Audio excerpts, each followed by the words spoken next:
Good morning बच्चों, कैसे आप सब लोग? होप सो स्वस्थ होंगे। तो चलिए मेरे बच्चों, my self Sudhir sir, I am from deep school of economics. मेरे बच्चों, जो आपका कोर्स EC 002 में स्टार्ट हमने किया हुआ है, उसका नेक्स्ट वीडियो मैं आपके सामने डिस्कस करने जा रहा हूं। तो मेरे बच्चों, पिछली क्लास में मैंने बाइनरी ऑपरेशंस, बाइनरी फंक्शंस आपको पढ़ाए थे। मैंने आपको पिछली क्लास में फील्ड पढ़ाया था। बेसिकली फील्ड एक मैथमेटिकल स्ट्रक्चर होता है। फील्ड एक मैथमेटिकल ट्रिपलेट होता है जिसके अंदर एक सेट होता है नॉन एम्प्टी और दो बाइनरी कंपोजिशंस होती हैं और वो 11 कंडीशंस को सेटिस्फाई करता है। आज हम नया टॉपिक और most important concept for economics discuss करने जा रहे हैं, दैट इज वेक्टर स्पेस। तो जब भी हम वेक्टर स्पेस डिफाइन करते हैं वो confirm over a field define होता है। तो मेरे बच्चों, वेक्टर स्पेस भी एक सेट ही होता है विद सम ऑपरेशंस। तो जैसे फील्ड में एक सेट हुआ करता था, दो बाइनरी ऑपरेशंस, दो बाइनरी कंपोजिशन, ऐसे ही वेक्टर स्पेस भी एक ट्रिपलेट होता है जिसमें एक सेट होता है और एक उस सेट के ऊपर बाइनरी ऑपरेशंस होता है, दूसरा कोई आर्बिट्री ऑपरेशंस होता है with respect to some field. तो जब भी आप कभी वेक्टर स्पेस बनाते हैं, वेक्टर स्पेस बनाने के लिए आपके पास ऑलरेडी एक फील्ड होना चाहिए। इन जनरल हम वो जो फील्ड लेते हैं वो रियल नंबर ले लेते हैं इन जनरल। तो वेक्टर स्पेस जब भी डिफाइंड होगा वो with respect to some field define होगा। तो चलिए जी, विदाउट वेस्टिंग द टाइम हम लोग स्टार्ट करते हैं। तो मेरे बच्चों, मेरा टॉपिक क्या है? टॉपिक है मेरा बिल्कुल सिंपल, वेरी सिंपल एकदम, vector space over a field. तो क्या होगा? Let V be a non empty set. V for vector space, V एक नॉन एम्प्टी सेट है and let F be the field. ठीक है जी, जो F है वो फील्ड है। सपोज मैं इसको R ले लेता हूं, set of real number, simplicity के लिए। अब आपको पता है कि रियल नंबर जो होंगे वो फील्ड होगा over the addition as a binary composition, over the multiplication as a binary composition, right. अब वो ये कहता है कि अगर आपका V एक नॉन एम्प्टी सेट है ओवर द फील्ड R, तो मैं यहां पे दो फंक्शन डिफाइन करना चाहूंगा। एक एडिशन होगा जो कहां पे डिफाइन होगा? V क्रॉस V से लेके V पे, means addition is binary composition over V। क्यों? क्योंकि एडिशन यहां पर बाइनरी कंपोजिशन की कंडीशन को सेटिस्फाई कर रहा है। इसका मतलब क्या है? इसका मतलब है कि for all x, y belongs to V, confirm x plus y belongs to V होना चाहिए। This is the meaning of binary composition. तो वेक्टर स्पेस बनाने के लिए आपके पास एक बाइनरी कंपोजिशन होना चाहिए ऑन V, जिस सेट को आप वेक्टर स्पेस बनाना चाहते हैं, राइट। फिर एक दूसरा मेरे पास एक फंक्शन होना चाहिए डॉट, लेकिन वो कहां पे होना चाहिए? F क्रॉस V से लेके V पे। अगर आप F नहीं लिखना चाहते तो आप R क्रॉस V से लेके V पे, क्योंकि आपने R यहां पर फील्ड माना हुआ है। सो बेसिकली जो डॉट डिफाइन होगा, वो V क्रॉस V पे डिफाइन नहीं होगा, वो होगा R क्रॉस V पे। और क्या उसकी रेंज होगी? वही सेट V उसका रेंज होगा। तो अब आप मेरे बच्चों डॉट को, मल्टीप्लीकेशन को बाइनरी कंपोजिशन नहीं कह सकते, क्योंकि बाइनरी कंपोजिशन का डोमेन या तो R क्रॉस R होता या तो V क्रॉस V होता। यहां पे क्या है? R cross V। लेकिन इस बात का मतलब क्या है वो समझाता हूं। इस बात का मतलब ये है कि मैं कोई भी एक रियल नंबर लूंगा और कोई भी एक एलिमेंट लूंगा V का, देन जब इन दोनों की मल्टीप्लाई करूंगा अल्फा डॉट एक्स वो कंफर्म एक एलिमेंट बनेगा वी का। तो जो डॉट है मल्टीप्लीकेशन है, उसका डोमेन है आर क्रॉस वी। इसका मतलब है एक रियल नंबर मुझे लेना है, मतलब एक एलिमेंट मुझे लेना है फील्ड से और दूसरा एलिमेंट मुझे लेना है वेक्टर स्पेस से, और दोनों की मल्टीप्लाई कर देनी है। दोनों की मल्टीप्लाई करने के बाद जो मिलेगा वो मुझे एलिमेंट मिलना चाहिए वी का, यानी कि आपके वेक्टर स्पेस का। तो वेक्टर स्पेस बनाने के लिए तीन चीजें आपको चाहिए।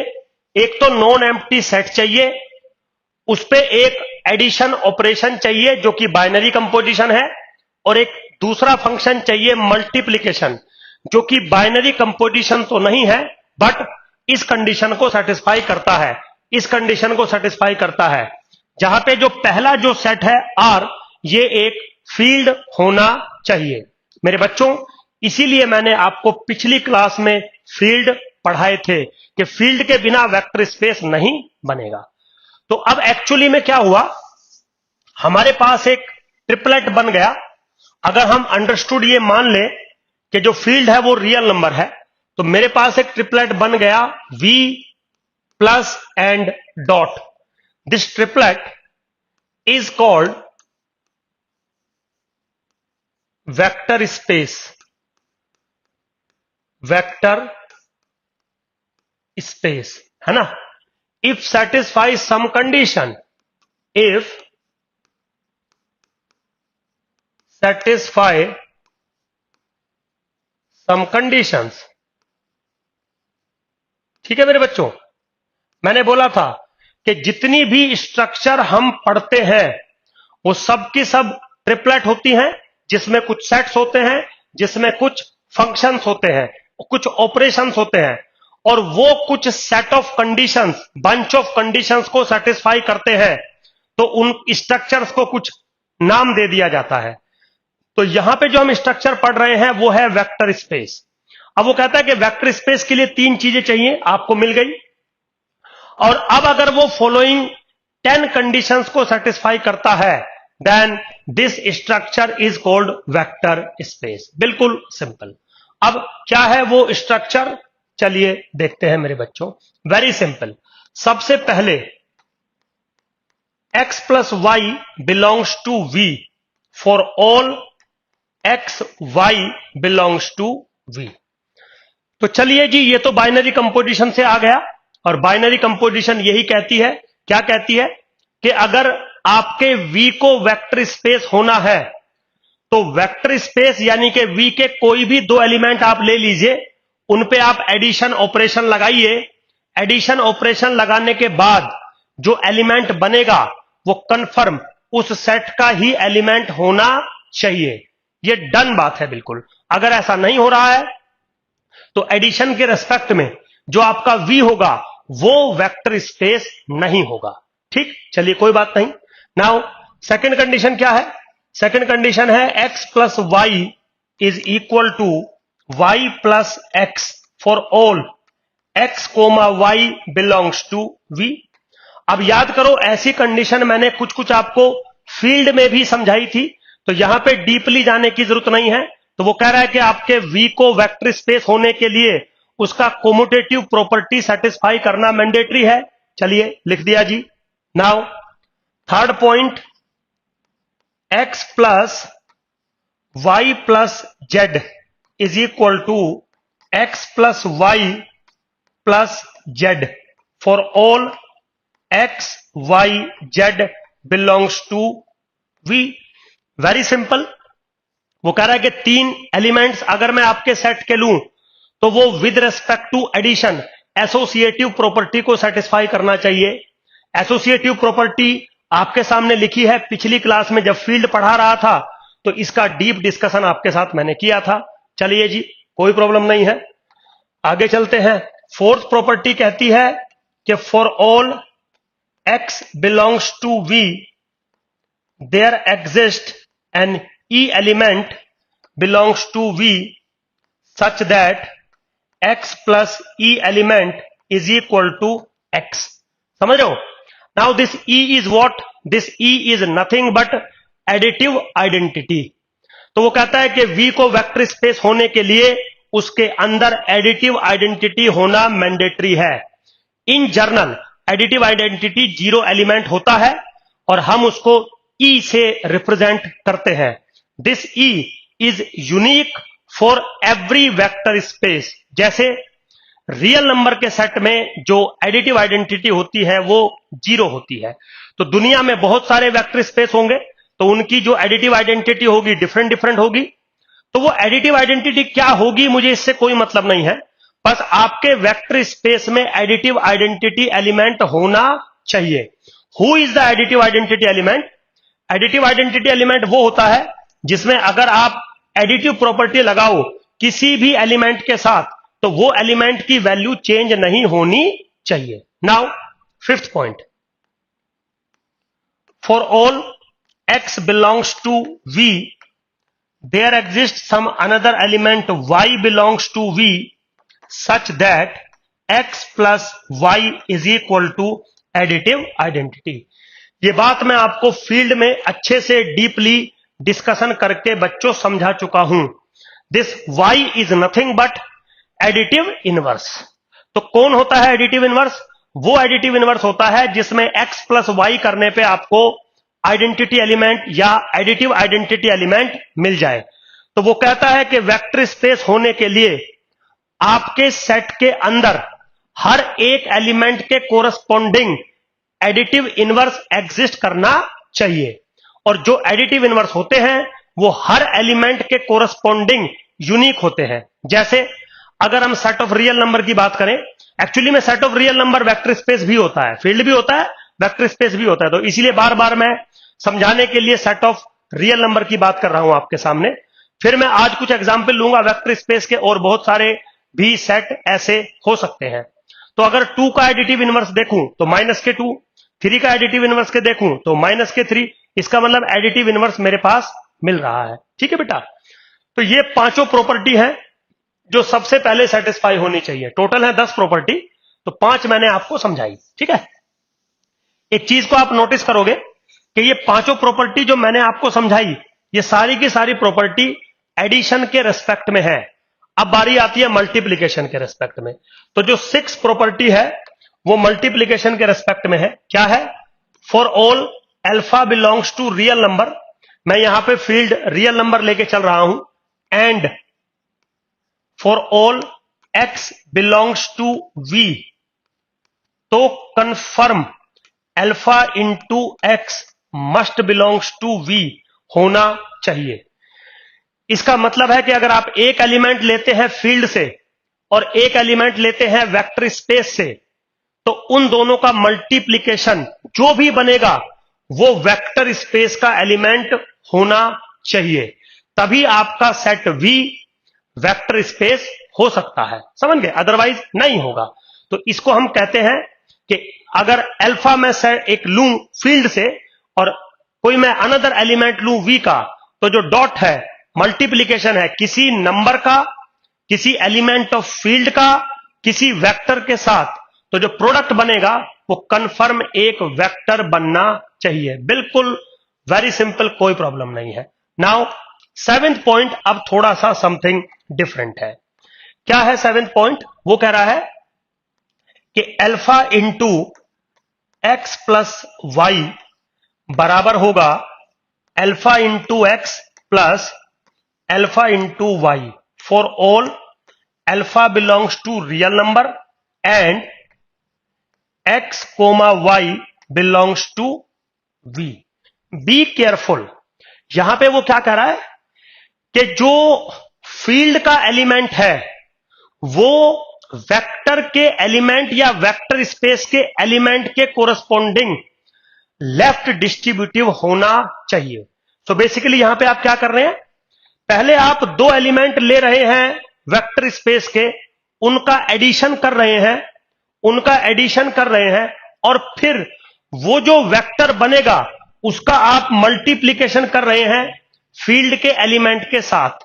वो कहता है कि दिस इज सेम एज, पहले आप फील्ड के एलिमेंट के साथ x का मल्टीप्लीकेशन करो, फील्ड के एलिमेंट के साथ y का मल्टीप्लीकेशन करो और फिर उन दोनों का एडिशन करो, तो आप लेफ्ट हैंड साइड और राइट हैंड साइड आपकी बराबर होनी चाहिए. This is the distribution of a field element over the addition of the elements of vector space. Right. तो ये एक थोड़ी सी एक्स्ट्रा प्रॉपर्टी है जो फील्ड में नहीं थी. फील्ड में हालांकि ये प्रॉपर्टी डिफाइन थी, बट उसमें दोनों के दोनों बाइनरी कंपोजिशन से, यहां पे डॉट बाइनरी कंपोजिशन नहीं है.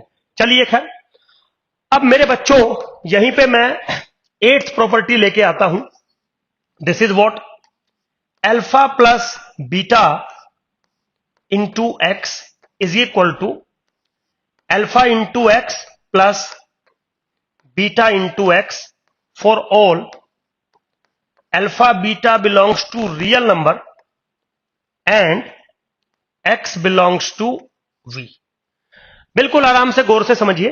देखिए 7th प्रॉपर्टी और 8th प्रॉपर्टी में क्या डिफरेंस है. 7th प्रॉपर्टी में दो वेक्टर का एडिशन करके मल्टीप्लीकेशन किया जा रहा है फील्ड के एलिमेंट का. 8th प्रॉपर्टी में दो फील्ड के एलिमेंट का एडिशन करके मल्टीप्लीकेशन किया जा रहा है वेक्टर स्पेस के एलिमेंट यानी कि x का, और दोनों ही डिस्ट्रीब्यूटिव प्रॉपर्टी को सेटिस्फाई करते हैं. इसका मतलब वेक्टर स्पेस में स्केलर वेक्टर्स पर डिस्ट्रीब्यूट होता है एंड वेक्टर स्केलर्स पे डिस्ट्रीब्यूट होता है. तो 7th और 8th प्रॉपर्टी मिलके हमें यह रिप्रेजेंट करती है कि हम वेक्टर स्पेस के अंदर स्केलर्स को वेक्टर्स पे डिस्ट्रीब्यूट करा सकते हैं या वेक्टर्स को हम स्केलर पे डिस्ट्रीब्यूट करा सकते हैं. अगर आप कभी नहीं करा सकते तो आपकी ये प्रॉपर्टी सेटिस्फाई नहीं मानी जाएगी एंड आपका सेट वेक्टर स्पेस नहीं माना जाएगा. बिल्कुल वेरी सिंपल. अब मेरे बच्चों यहीं पे 9th प्रॉपर्टी पे थोड़ा काम करते हैं. 9th property is very easy. Alpha dot beta dot x is equal to alpha dot beta dot x for all alpha beta belongs to real number and x belongs to v. बिल्कुल easy property है. क्या property है पहले सुन लीजिए.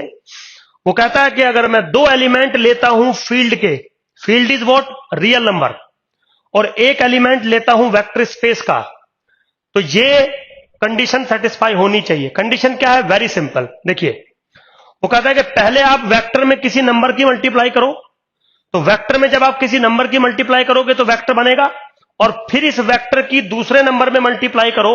This is same as पहले आपने दोनों numbers की मल्टीप्लाई की होती और उसमें फिर वेक्टर की मल्टीप्लाई की होती, तो दोनों सेम बातें हैं. मतलब अगर आपको किसी वेक्टर में एक नंबर का मल्टीप्लाई करके फिर नंबर का मल्टीप्लाई कर रहे हैं, दिस इज सेम एज पहले आप दोनों नंबर्स का मल्टीप्लाई कर लीजिए, पहले मल्टीप्लाई कर लीजिए दोनों फील्ड के एलिमेंट का, और फिर जो नंबर बनेगा उसका मल्टीप्लाई अगर आप करेंगे वेक्टर के एलिमेंट के साथ तो भी वो कंडीशन सेटिस्फाई होगी. मतलब दोनों जो मल्टीप्लीकेशन है वो इक्वल बनेंगे. Right.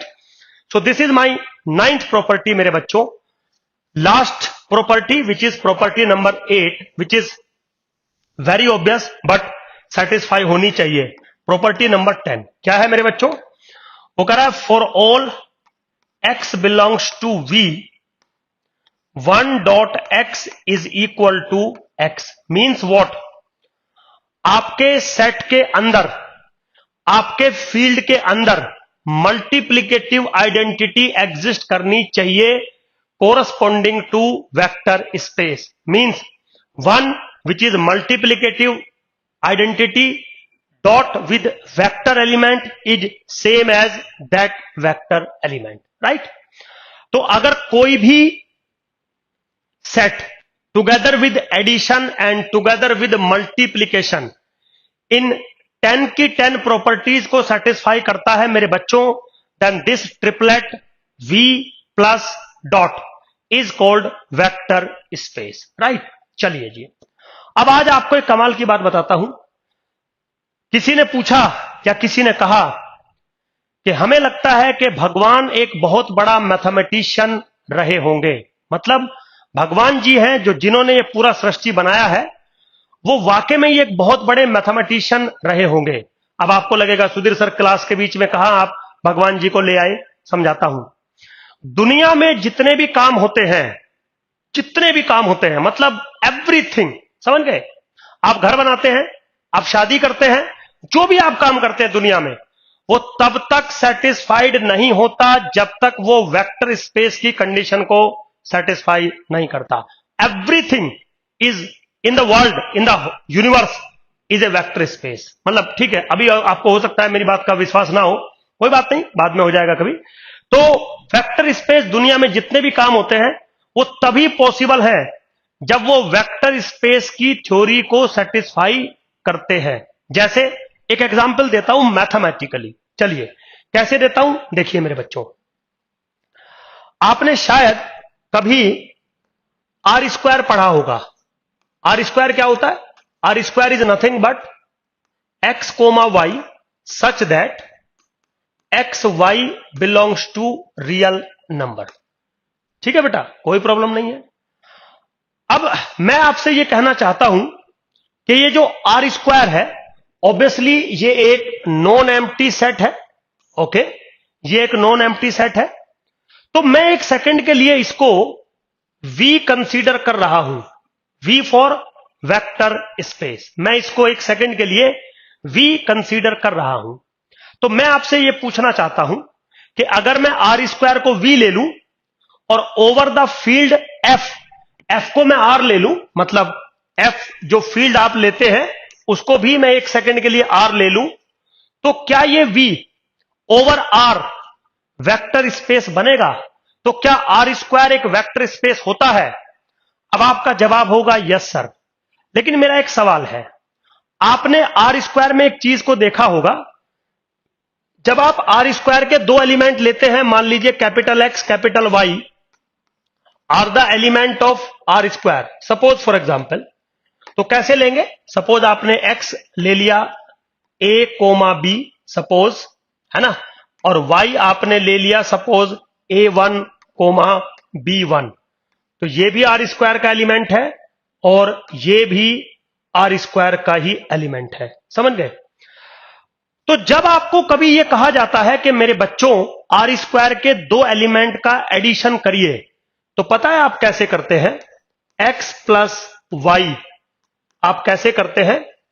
A comma B plus A1 comma B1, और आप एडिशन करके मुझे रिजल्ट क्या देते हैं?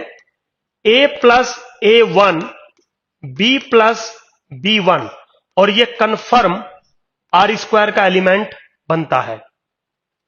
तो आज मेरा एक सवाल है आपसे, जब आप आर स्क्वायर के दो एलिमेंट्स का एडिशन करते हैं तो आप एडिशन का रूल क्या बनाते हैं? आप पहले वाले कंपोनेंट को पहले वाले से ऐड करते हैं और दूसरे वाले कंपोनेंट को दूसरे वाले से ऐड करते हैं।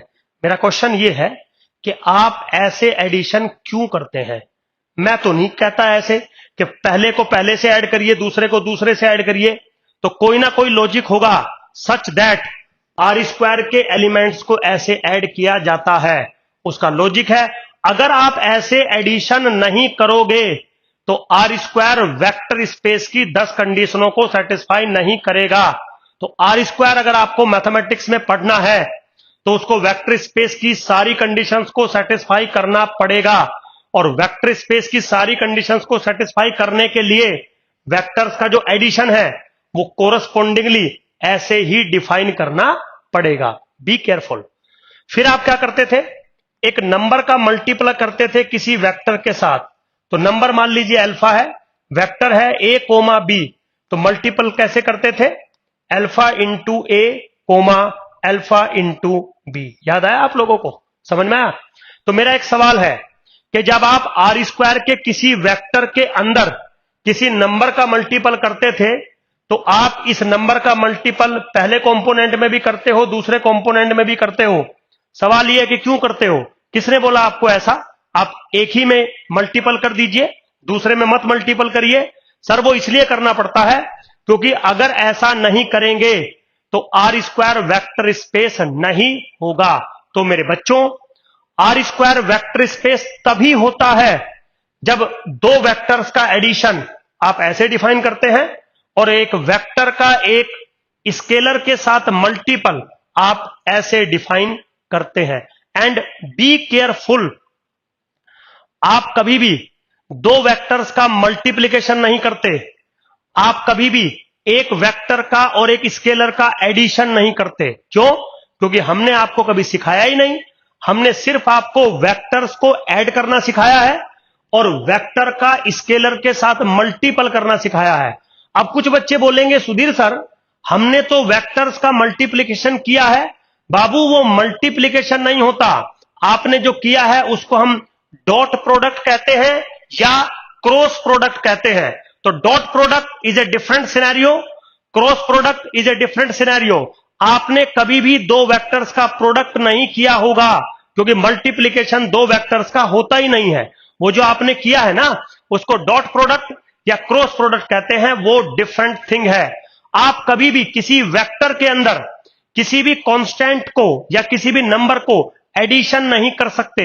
एडिशन सिर्फ दो वेक्टर्स के होते हैं और मल्टीप्लिकेशन सिर्फ एक वेक्टर और एक फील्ड का एलिमेंट या एक नंबर्स का हो सकता है, इसके अलावा कुछ भी आप नहीं कर सकते। तो मेरे बच्चों जो आर स्क्वायर होता है with respect to defined addition and with respect to defined multiplication vector space होता है। अगर मैं एडिशन का डेफिनेशन चेंज कर दूं, अगर मैं मल्टीप्लिकेशन का डेफिनेशन चेंज कर दूं मेरे बच्चों, तो कंफर्म जो आर स्क्वायर होगा वो वेक्टर स्पेस नहीं रहेगा। ठीक है, तो चलिए आज हम ये प्रूफ करते हैं कि R square together with this addition and together with this type of multiplication is a vector space. Very simple, देखिए कैसे। तो मेरे बच्चों R square together with plus together with dot is a vector space. ठीक है, और addition में define कर चुका हूं, डॉट में डिफाइन कर चुका हूं। ठीक, तो ये वेक्टर स्पेस होगा। सबसे पहले तो पहली प्रॉपर्टी क्या है, चलिए आपने दो एलिमेंट लेने हैं x comma y belongs to R square. चलिए जी ले लिया आपने। अब x आपका क्या होगा, मान लीजिए x1 कोमा x2, y आपका क्या है, suppose y1 comma y2। This belongs to R square, this belongs to R square. इसका मतलब क्या है, x1 और x2 दोनों रियल नंबर हैं। इसका मतलब क्या है, y1 और y2 दोनों रियल नंबर है, कोई प्रॉब्लम नहीं है। अब कोई आपसे कह दे कि x प्लस वाई बताइए, अकॉर्डिंग टू रूल आप x1 प्लस y1 करेंगे और x2 प्लस y2 करेंगे, क्योंकि मैंने ये डेफिनेशन आपको बता रखी है। अब एक बात बताइए मेरे बच्चों, x1 रियल नंबर है, y1 रियल नंबर है, तो दोनों का एडिशन रियल नंबर होगा, मतलब ये रियल नंबर होगा। सिमिलरली ये भी रियल नंबर होगा। तो बच्चों इसका ऑर्डर्ड पेयर कहां बिलोंग करेगा, आर स्क्वायर में बिलोंग करेगा। इसका मतलब जो वेक्टर स्पेस की पहली कंडीशन थी कि x अगर मैं कोई v का एलिमेंट लेता हूं, y अगर मैं कोई v का एलिमेंट लेता हूं, तो इनका एडिशन v के अंदर होना चाहिए, वो सेटिस्फाई यहां पर हो गई। दैट्स इट, सिंपल है, बिल्कुल कोई प्रॉब्लम नहीं है। अब दूसरी कंडीशन क्या थी, दूसरी कंडीशन थी कि x plus y, this is what basically x1 comma x2 plus y1 comma y2 which is what x1 plus y1 comma x2 plus y2, बिल्कुल लिख सकता हूं। और मेरे बच्चों आपको पता है कि रियल नंबर कम्यूटेटिव होते हैं, तो पहले वाले को मैं लिख सकता हूं y1 प्लस x1, दूसरे वाले को मैं लिख सकता हूं y2 प्लस x2। अब मैं इसको कैसे लिख सकता हूं, y1 comma y2 plus x1 comma x2। Now this is what y plus x, that's it. तो सेकंड प्रॉपर्टी क्या थी, कम्यूटेटिवनेस, यानी कि x plus y is equal to y plus x। तो इसका मतलब सेकंड प्रॉपर्टी सेटिस्फाई हो गई मेरे बच्चों। सिमिलरली थर्ड प्रॉपर्टी भी इजीली सेटिस्फाइड हो जाएगी। थर्ड में मुझे तीन एलिमेंट लेने पड़ेंगे। एक ले लेता हूं z which is equal to z1 comma z2 which belongs to R square. इसका मतलब है कि Z1 Z2 belongs to real number. समझ गए? कुछ नहीं करना है आपको, पहले आप x plus Y plus z निकालेंगे तो ये किसके बराबर बनेगा? ये बराबर बनेगा x1 comma x2 plus y1 plus z1 comma y2 plus z2। ठीक है, पहले मैंने y प्लस जेड कर दिया। अब जब आप इन दोनों वेक्टर्स को ऐड करोगे तो कैसे लिख सकते हो इन दोनों वेक्टर्स को आप ऐड करके? Very simple, x1 plus y1 plus z1 comma x2 plus y2 plus z2 बिल्कुल लिख सकता हूं। इसको क्या मैं ऐसे स्प्लिट करके लिख सकता हूं?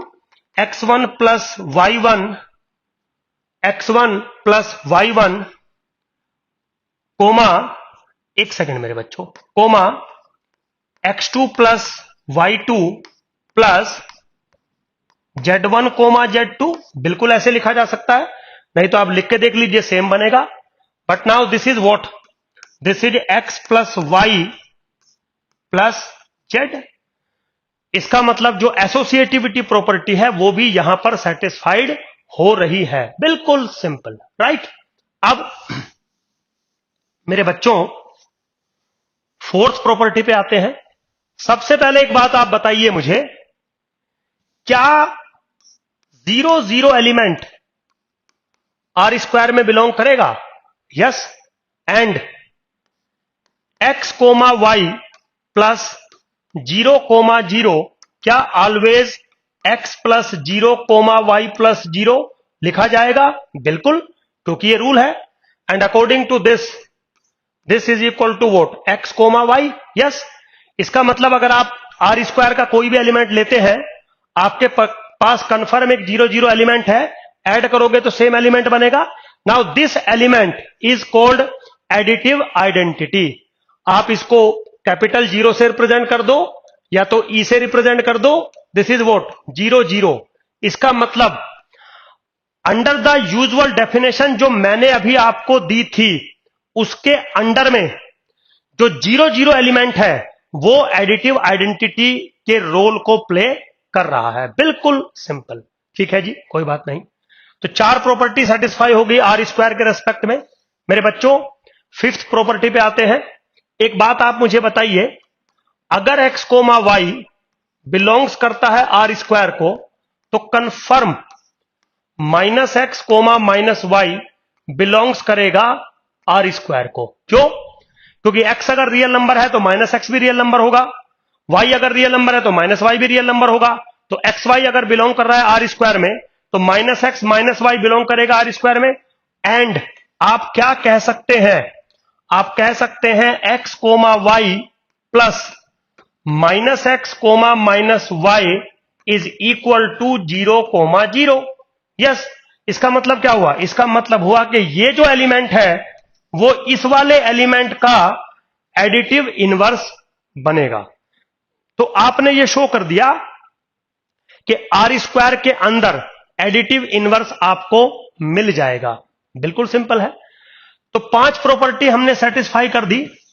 अब अगर हम अनदर प्रॉपर्टीज की बात करें, 6th प्रॉपर्टी की बात करें, तो 6th प्रॉपर्टी क्या कहती है कि भैया x आपका मान लीजिए कोई एलिमेंट है, x y belongs to R square, okay, और अल्फा आपने कोई रियल नंबर ले लिया। तो मल्टीप्लीकेशन कैसे करते हैं आप? x इंटू अल्फा या alpha into x, which is what? Alpha into x comma alpha into y. मेरे बच्चों एक बात बताओ, अगर x भी रियल नंबर है, अल्फा भी रियल नंबर है, तो मल्टीप्लीकेशन रियल नंबर बनेगा। y भी रियल नंबर है, अल्फा भी रियल नंबर है, मल्टीप्लीकेशन रियल नंबर बनेगा। ये भी रियल नंबर है, ये भी रियल नंबर है, तो ऑर्डर्ड पेयर कहां बिलोंग करेगा? ऑर्डर पेयर बिलोंग करेगा आर स्क्वायर के अंदर। इसका मतलब whatever be alpha real number, whatever be x element of R square, alpha into x must belongs to R square. Now this is the 6th property of vector space. बिल्कुल simple मेरे बच्चों। अब 7th property क्या थी? 7th property थी कि अगर आप 2 एलिमेंट लेते हैं x, suppose x1 comma x2, okay, y कोई लेते हैं सपोज y1 कोमा y2 और अल्फा कोई लेते हैं रियल नंबर सपोज, तो आपको क्या कंडीशन सेटिस्फाई करनी थी? Alpha dot x plus y is equal to alpha dot x plus alpha dot y, ये कंडीशन सेटिस्फाई करनी थी। बिल्कुल सिंपल। सबसे पहले मैं क्या कैलकुलेट करूंगा? सबसे पहले मैं कैलकुलेट करूंगा एक्स प्लस वाई। तो एक्स प्लस वाई किसके बराबर आएगा? x1 plus y1 comma x2 plus y2। अब आप अल्फा की मल्टीप्लाई कर दीजिए x प्लस वाई के अंदर, तो क्या मिलेगा? अल्फा इस पे भी मल्टीपल होगा, अल्फा इस पे भी मल्टीपल होगा, तो क्या मिलेगा? Alpha x1 plus alpha y1 comma alpha x2 plus alpha y2। बात खत्म। ठीक है जी। अब आप ये काम करिए। क्या काम करिए? अल्फा डॉट एक्स निकालो, तो क्या होगा? Alpha x1 comma alpha x2। ठीक है। अल्फा डॉट y निकालो, क्या मिलेगा? Alpha y1 comma alpha y2। ठीक है बेटा। अब आप दोनों को ऐड कर दो, alpha x plus alpha y, जरा ऐड करना। Alpha x1 plus alpha y1 comma alpha x2 plus alpha y2, जरा देखना ये चीज और ये चीज बिल्कुल सेम है, तो इसका मतलब ये वाला पॉइंट और ये वाला पॉइंट बिल्कुल सेम रहेगा। Now this is the seventh property of vector space. Similarly मेरे बच्चों 8th, 9th और 10th तीनों प्रॉपर्टी आप इजीली ऐसे डिफाइन कर सकते हो। इसका मतलब यह हुआ कि आर स्क्वायर जिसको हम बहुत इजीली बड़े शौक से पढ़ते हैं, वो तभी पढ़ा जाता है जब उन वेक्टर्स का जो एडिशन है वो यूजुअली जो आपको सिखाया गया है वही लेना होगा, और जो मल्टीप्लीकेशन है वही लेना होगा। ऐसा क्यों लेना होगा? क्योंकि सिर्फ उसी टाइप के एडिशन और उसी फॉर्मेट के मल्टीप्लीकेशन के होने पर आर स्क्वायर वेक्टर स्पेस बनेगा। अगर आर स्क्वायर वेक्टर स्पेस नहीं होता तो हम कभी भी मैथमेटिक्स में आर स्क्वायर को नहीं पढ़ते। मैथमेटिक्स में छोड़ो, दुनिया में जितने काम होते हैं सबके सब तभी पॉसिबल हैं जब वो वेक्टर स्पेस की कंडीशन को सेटिस्फाई करते हैं मेरे बच्चों। ठीक है। तो होप सो आपको वेक्टर स्पेस थोड़ा सा समझ में आया होगा मेरे बच्चों। नेक्स्ट क्लास में मैं आपको, जैसे आज मैंने एक स्पेसिफिक वेक्टर स्पेस लिया आर स्क्वायर, नेक्स्ट क्लास में मैं आपको 4 से 5 डिफरेंट वेक्टर स्पेस आपके साथ डिस्कस करूंगा जो आपको फर्दर आगे बहुत यूजफुल होंगे। ठीक। तो नेक्स्ट क्लास में हम कुछ एग्जाम्पल डिस्कस करेंगे कि कुछ सेट्स वेक्टर स्पेस कब होंगे और कुछ सेट्स वेक्टर स्पेस कब नहीं होंगे। राइट। बिल्कुल मोस्ट इंपोर्टेंट क्लास रहने वाली है नेक्स्ट क्लास। लेकिन उससे पहले आप प्लीज एक बार वेक्टर स्पेस को समझ लीजिए कि वेक्टर स्पेस होने के लिए क्या क्या प्रॉपर्टीज, क्या क्या कंडीशंस होनी चाहिए। राइट बेटा। तो होप सो मेरे बच्चों आपको चीजें समझ में आई होंगी। Thank you very much.